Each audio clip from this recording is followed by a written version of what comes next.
Welcome to the Heavy Spoilers Show. I'm your host Deffinition, aka Spider-Man, and today we've just received leaks about the extra post-credit scene for Spider-Man Far From Home. If you've already seen our prior breakdown of the first post-credit scene, then you'll know that the movie sets up a lot of things for Phase 4 of the MCU, and it looks like we've finally had confirmation of the second stinger, which features a huge cameo from a Spider-Man alumni. Throughout this video, I'll be breaking down everything that apparently happens in the scene, as well as what it means for the future.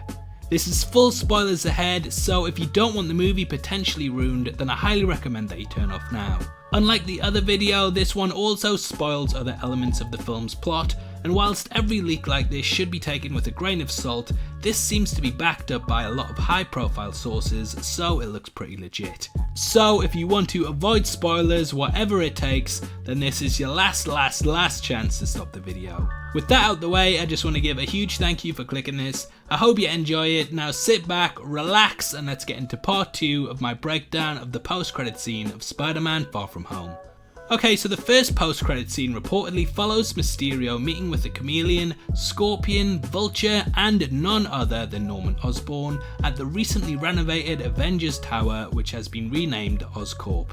This, of course, is massive news for the Spider-Verse, and in addition to this, the scene that follows it apparently fleshes out future films too. This leak for the final scene comes from Marvel Studios spoilers on Reddit and was deleted by a mod but has been recovered by another user named Bespin Bulletin. The user says that in the film it turns out that the multiverse is fake and that Mysterio is actually a disgruntled ex-employee of Tony Stark who was fired for gross negligence.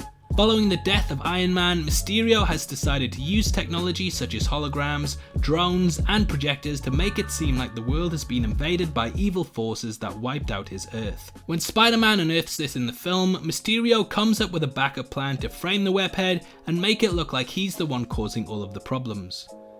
The villain edits together a tape, and whilst we never see it in the main film, it rears its head in the end credits scene. It's basically like those deep fakes on the internet that old people believe because they haven't heard of Photoshop, and they think that Steve Buscemi really likes wearing red dresses all of a sudden and tying his hair up in a nice little blonde style. The tape is shown, and then we pull out to see none other than J. Jonah Jameson watching it. The character is once again, and this is pretty mind-blowing, played by J.K. Simmons, and he will be reprising his role as the character in the Spider-Man movies going forward. Other evidence that backs up this post-credit scene comes from a BuzzFeed reporter who recently tweeted this.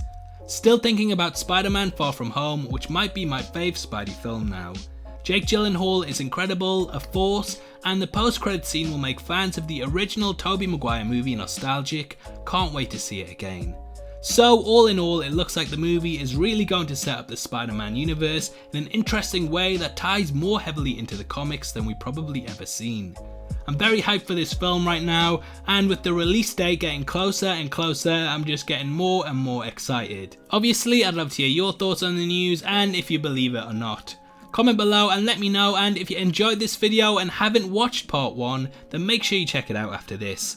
It breaks down the entire Norman Osborn introduction scene and is definitely worth checking out if you want to know more about the character and how they'll be utilised in the MCU going forward. I'll leave that linked at the end, so make sure you give it a watch right after this. We've also just launched a merch section on the channel, so if you want to support videos like this and get something back from it, then make sure you click the link in the boxes below. This is a channel for people who are super into superheroes, so if that's the kind of thing you like, hit subscribe. Thanks again for taking the time to watch this. I've been Deffinition, you've been the best, and I'll see you next time. Take care, peace.